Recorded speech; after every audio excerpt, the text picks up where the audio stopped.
شب برات اور حلوہ۔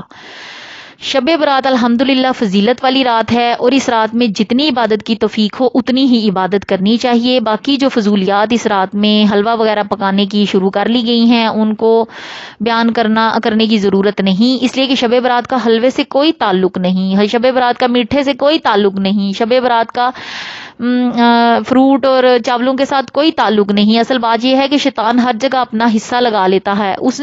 شیطان نے یہ سوچا کہ شب برات 15 شعبان کی رات میں مسلمانوں کے گناہوں کی مغفرت ہو جائے گی۔ چنانچہ ایک روایت میں آتا ہے کہ اس رات میں اللہ تعالیٰ شب برات میں اللہ تعالیٰ اتنے انسانوں کی مغفرت فرماتے ہیں جتنے قبیلہ کلب کی بکریوں کے جسم پر بال ہیں۔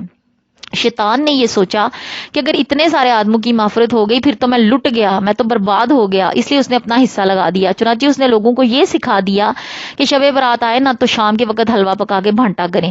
اب لوگ کیا ہیں، حلووں کی دیگیں پکواتے ہیں۔ ویسے تو سارے سال کے لیے کسی بھی دن حلوہ پکانا جائز اور حلال عمل ہے، اور جس شخص کا جس وقت دل چاہے وہ حلوہ پکا کر کھا لے، لیکن شب برات کا حلوہ پکانے، کھانے اور کھلانے سے کیا تعلق ہے؟ نہ تو قرآن میں اس کا ثبوت ہے، نہ حدیث میں اس کے بارے میں کوئی روایت ہے، نہ صحابہ کے آثار میں، نہ تابعین کے عمل میں، اور بزرگان دین کے عمل میں کہیں اس کا کوئی تذکرہ نہیں، لیکن شیطان نے لوگوں کو حلوہ پکانے میں لگا دیا۔ چنانچہ سب لوگ پکانے اور کھانے میں لگ گئے۔ اب حال یہ ہے کہ عبادت کا اتنا اہتمام نہیں جتنا اہتمام حلوہ پکانے کا ہے۔